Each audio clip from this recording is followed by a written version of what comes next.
The older son had a point. He's a hard worker, faithful, good, true, followed all the rules, did everything that he was supposed to do to make sure that their land was taken care of. And his younger brother, that twerp, who was probably seriously annoying to him growing up, as all younger siblings are, says the older sibling, has the audacity to decide that he's done with all this work. He's done with doing things the right way. He's really not terribly interested in following the rules. What younger siblings does this sound like to you, right?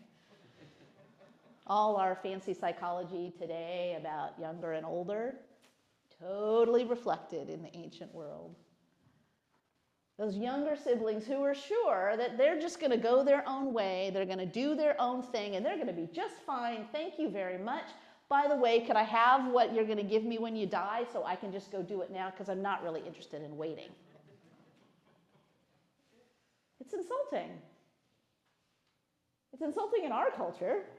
It's certainly insulting in a culture that revolves around heads of families. And the father is outrageous. He just does it. Like, what dad does that? What dad's like, sure, I'll sell the other house, give you the money, go for it, enjoy.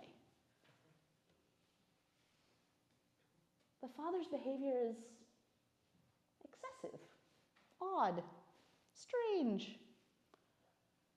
And so the younger son goes off and he just throws it all away. And as if to kind of underscore how outrageous his behavior is, Jesus makes sure that everybody understands that it wasn't just that he left his father's land.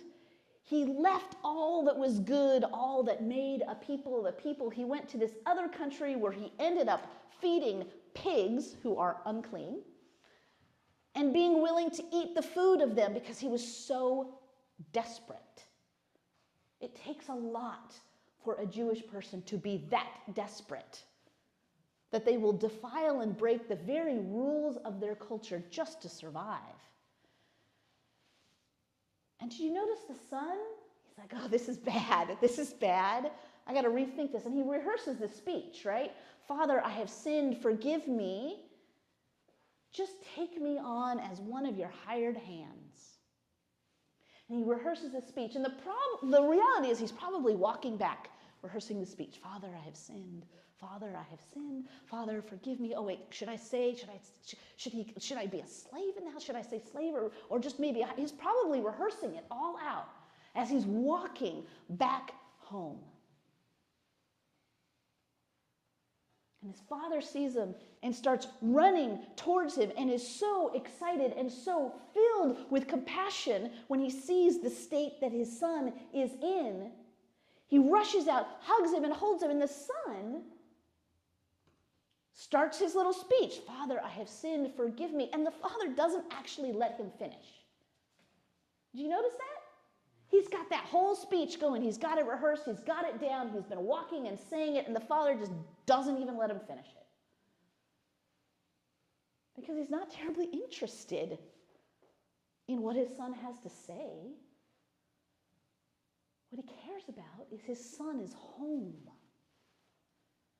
His son has come back. He doesn't really need an explanation for what his son has done.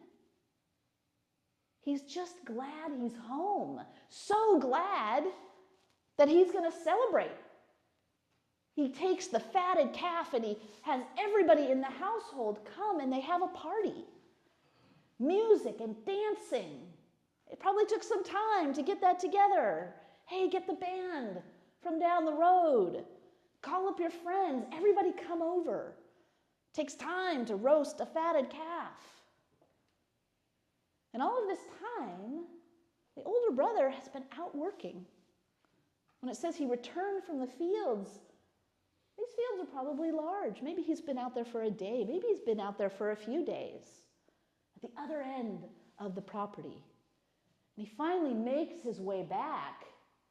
And he hears music and dancing and asks, what is going on? And a servant said, well, your brother's back. And he's like, what?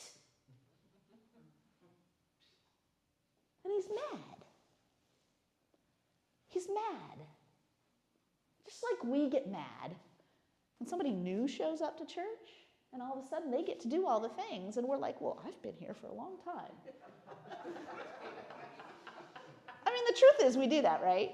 We say that. I've earned my place. They should ask me to do it. We know that feeling. Maybe we sit on it. Maybe we speak up and ask. This story is always called the story of the prodigal son. And that's just the wrong name. Prodigal means outrageous. It means spending with abundance. It means extravagance. The son's behavior is described as profligate. That's a negative term. He wastes what he has been given.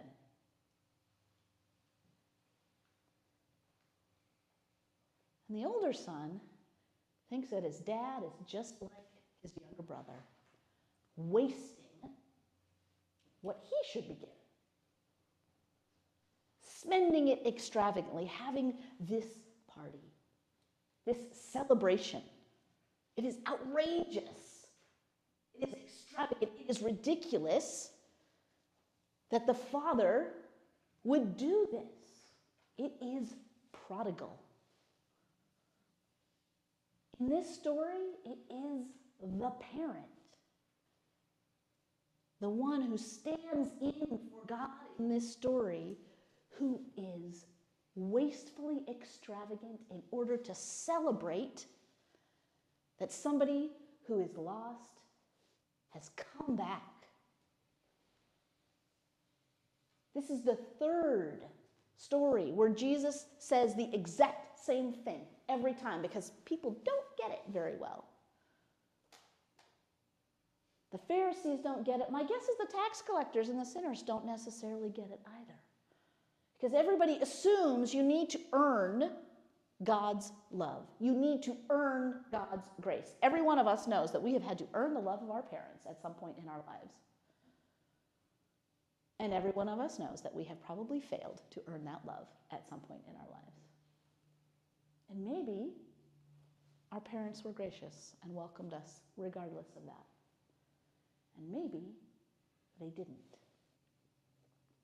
But God is like a shepherd who will leave 99 sheep in safety to go get the one that has wandered off into the brambles.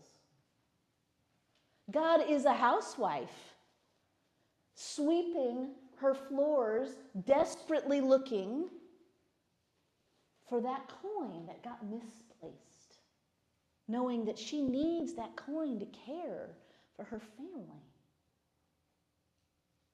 God is a father who welcomes with extravagance.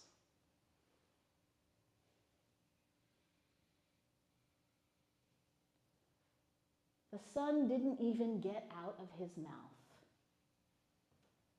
that promise to stay in the right place, to know his place, to just keep working the way he should have known. He didn't even get that out.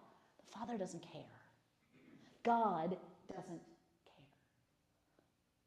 God is the woman who will search through every nook and cranny to make sure that what is valued, what is valuable, what shines with the brightness of the light of God, that is you. She will do everything she can to make sure that you are found. And that you are put back in a place where you are with your people. The people who love you. Whether it's a bunch of other woolly sheep, whether it's a brother who may or may not get it, or whether it's a bunch of other shiny, brilliant coins stamped with the image of God.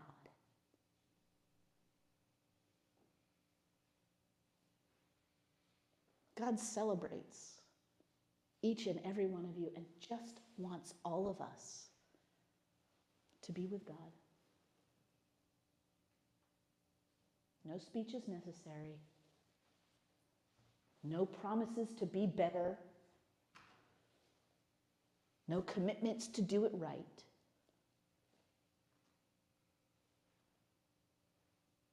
Just a celebration that we are with God.